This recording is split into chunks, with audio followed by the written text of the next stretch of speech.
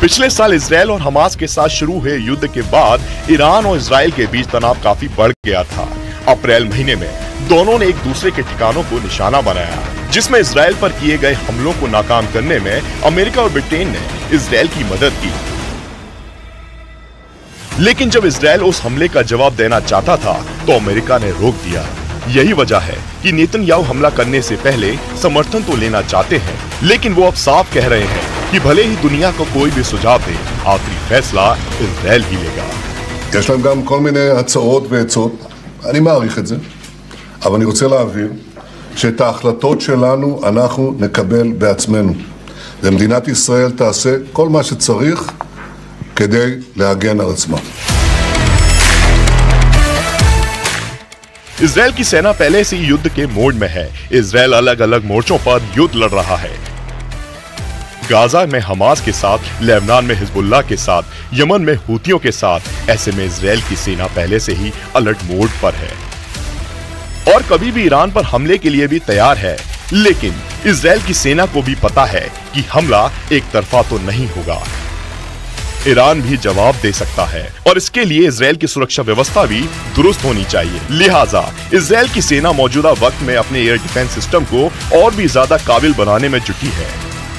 We allow ourselves not for a long time to be satisfied from what we see, and we are preparing ourselves for the next time, debriefing the mission and seeing how could we prepare ourselves for the next attack if it would come.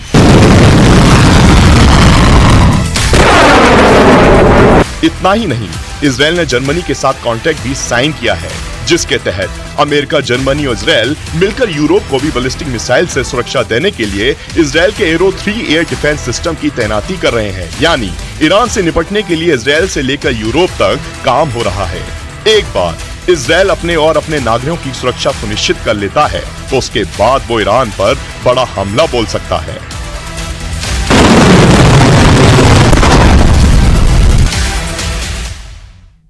अगर drone हमले में Hezbollah Israel की 14 सैनिकों को घायल करने में कामयाब रहा, तो इसका मतलब यह है कि इजराइल का एयर डिफेंस सिस्टम इस हमले को रोक पाने के लिए बिल्कुल भी तैयार नहीं था।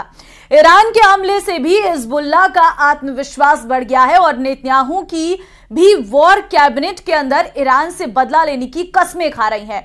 बिल्कुल साफ है कि ईरान इजराइल युद्ध टलता हुआ नजर नहीं आ रहा।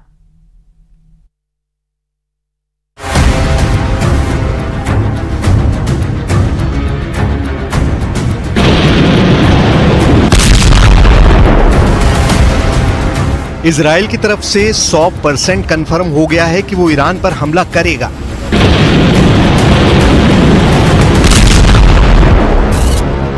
इजराइल ने अपने मित्र देश के विदेश मंत्रियों को बता दिया है कि ईरान पर पलटवार भयानक होगा और ईरान को सबक सिखाने के लिए सभी मित्र देशों को इकट्ठा होना होगा।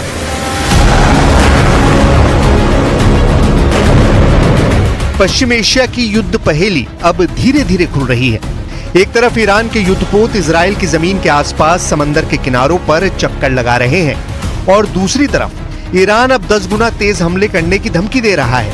किसी भी वक्त इजराइल और ईरान का बेहद खतरनाक युद्ध छिड़ने वाला है। दूसरी तरफ इजराइल पर तीन तरफ से हुए 180 डिग्री हमले के बावजूद भी गजा पट्टी पर इजराइल का कहर इतनी खतरनाक तरीके से टूट रहा है कि इजराइल ने सिर्फ एक गोले में 5000 लोगों को मार डाला है। यह हमला गजा सिटी के अल-बस्मा IVF सेंटर यानी इन विट्रो फर्टिलाइजेशन सेंटर पर हुआ, जहां पर हजारों की संख्या में मानव भ्रूण रखे हुए थे। सबसे पहले हम ब्रिटेन के विदेश मंत्री डेविड कैमरून के उस बयान की चर्चा करेंगे जिसने इजराइल ईरान युद्ध पर 100% मोहर लगा दी है। दरअसल ईरान के पलटवार के बाद इजराइल के मित्र देशों के तमाम विदेश मंत्री, रक्षा मंत्री इजराइल के दौरे कर रहे हैं। ब्रिटेन और जर्मनी के विदेश मंत्रियों से इजराइल के विदेश मंत्री ने मुलाकात की है। इजराइल के रक्षा मंत्री योव गैलेंट ने इटली के रक्षा मंत्री से मुलाकात की है। इजराइल के अंदर ब्रिटेन के विदेश मंत्री डेविड कैमरॉन और इजराइल के राष्ट्रपति इसाक हेरज़ोग की मुलाकात हुई है और इस मुलाकात के बाद ब्रिटेन के विदेश मंत्री डेविड कैमरॉन ने साफ कर दिया है कि इजराइल ने ईरान पर पलटवार करने का फैसला कर लिया है। The situation is very concerning, but it's clear the Israelis are making a decision to act. We hope they do so in a way that does as little to escalate this as possible.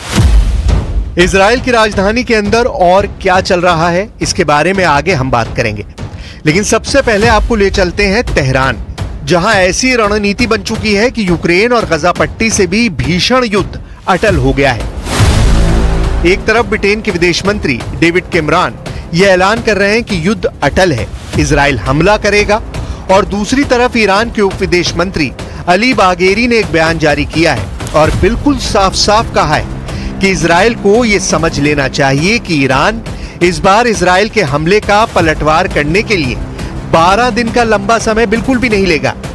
Israel का हमला होते ही फौरन Iran के पलटवार की प्रतिक्रिया मिल जाएगी और इजराइल को दहला दिया जाएगा। इजराइल की राजधानी तेल अवीव में इजराइल के मंत्री अपने साथी गठबंधन देशों के प्रतिनिधियों के साथ युद्ध की शुरुआत से पहले जबरदस्त बैठकें कर रहे हैं और दूसरी तरफ ईरान की राजधानी सेना दिवस मना रही है। लेकिन इस बार सेना दिवस तेहरान की खुली सड़क पर नहीं मनाया गया। इस बार ईरान ने सीक्रेट तरीके से एक बैरक के अंदर अपना सेना दिवस मनाया है, जबकि पिछले साल ईरान की सेना ने आयतुल्लाह रोहिल्ला खामेनेई के मकबरे पर सेना दिवस मनाया था। हालांकि ईरान ने इसका कोई कारण नहीं दिया है कि उसने गुप्त तरीके से सेना दिवस क्यों मनाया, लेकिन इसे इजराइल के पलटवार के खौफ से जोड़कर देखा जा रहा है। ईरान के सेना दिवस में बाकायदा ईरान के राष्ट्रपति इब्राहिम रईसी का एक बयान भी सामने आया और इस बयान में उन्होंने कहा कि अगर इजराइल ने हमला किया तो इस बार प्रतिक्रिया बहुत बड़े पैमाने पर होगी और बहुत कठोर होगी।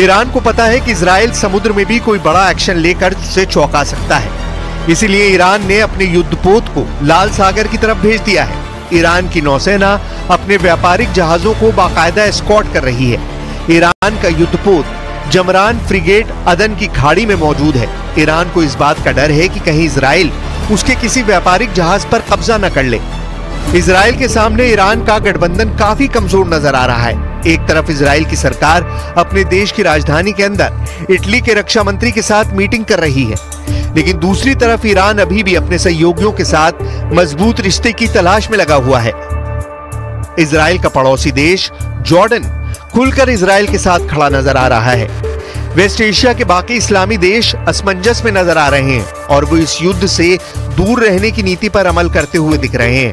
ईरान और रूस के विदेश मंत्रियों ने आपस में फोन पर बातचीत जरूर की है, लेकिन फिर भी ये गठबंधन इजराइल के गठबंधन के सामने बेहद कमजोर नजर आता है, क्योंकि इजराइल के साथ अमेरिका न सिर्फ खुलकर खड़ा है, बल्कि अमेरिका के जनरल और अमेरिका, फ्रांस और ब्रिटेन का पूरा साजो सामान इजराइल की सुरक्षा में तैनात है। ईरान और उसके सहयोगियों के लिए इस वक्त भी सबसे बड़ी मुसीबत इजराइल का सुरक्षा कवच बना हुआ है। लेबनान में ईरान के सहयोगी हिजबुल्लाह के पास ईरान के द्वारा दी गई मिसाइल ही है और दक्षिण लेबनान में एक बार फिर इजराइल पर टेस्ट फायर किए गए। इजराइल पर 6 मिसाइलें दागी गईं, लेकिन इजराइल ने 6 की 6 मिसाइलें बेकार कर दी। और उन्हें इजराइल की धरती पर गिरने से पहले ही मार दिया। दूसरी तरफ इजराइल बेखौफ होकर गजा पट्टी में लगातार कोहराम मचा रहा है। बीते 24 घंटे के अंदर इजराइल ने गाजा पट्टी में 24 ठिकानों पर हमले किए और इनमें 56 लोगों को मार दिया है। इजराइल अब तक 33,899 फिलिस्तीनियों को गाजा में मार चुका है और 76,664 फिलिस्तीनियों को घायल कर चुका है। दूसरी तरफ फिलिस्तीन हर साल की तरह इस साल भी 17 अप्रैल को कैदी दिवस मना रहा है। इस वक्त भी इजराइल की जेलों में 9,500 फिलिस्तीनी राजनीतिक कैदी मौजूद हैं। इनमें से 561 को उम्र कैद की सजा मिली हुई है।